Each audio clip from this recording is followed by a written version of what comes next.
Okay, so I have an easy question. You can raise your hand. How many of you are good at traveling lightly? Think about going to the airport.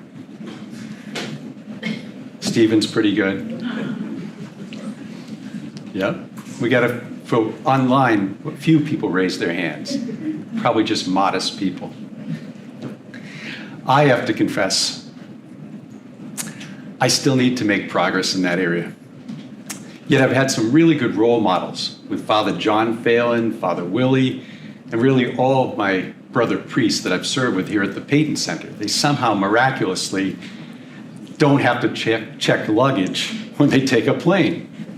I don't know how they do it. My guess is it takes practice and it takes faith to get to the point that you don't think you need to bring half of your dresser for a 3-day trip. A few more nods.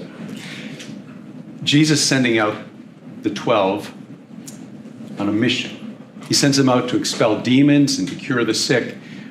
Came with a leap of faith that all their material needs would be provided for out of the goodness of those they were serving. And in their case, it wasn't just one destination for a few days, but a road trip with multiple stops for an extended period. And it wasn't only to place their trust in God's people, but also that they would have a focus upon their mission. One thing I've noticed with people who travel lightly, you never have to wait for them. They're ready to go in a moment, and they are focused on where they're going and who they're going to serve. There's another advantage with the priest I've been with. Whoever we met wasn't commenting about our clothes, our technology, or our other possessions, but they were solely locked in on our work and our mission. I think that we can combine Jesus' instructions to the 12 with the heart and work of St. Vincent de Paul in this sense, that keeping what we possess relatively simple, not just on the road but at home, can serve two purposes, at least two purposes. And the first is that our possessions and acquiring them don't mean more to us than God and our families and our friends when we keep it simple.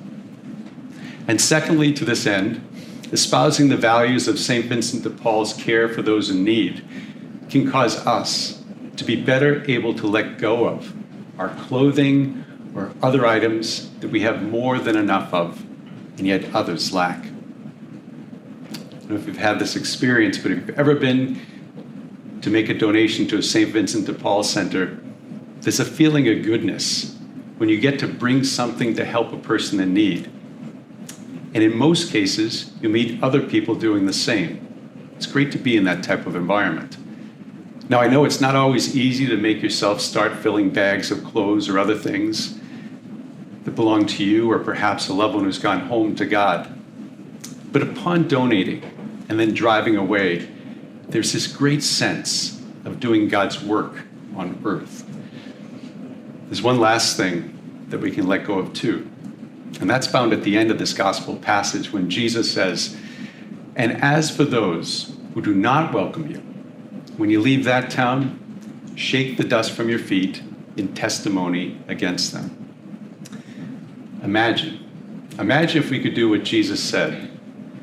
Imagine if when people didn't welcome us, we were able to let go of our hurts by symbolically shaking those hurts free from our minds, acknowledging them, but not being weighed down by them in any way. So here's the question.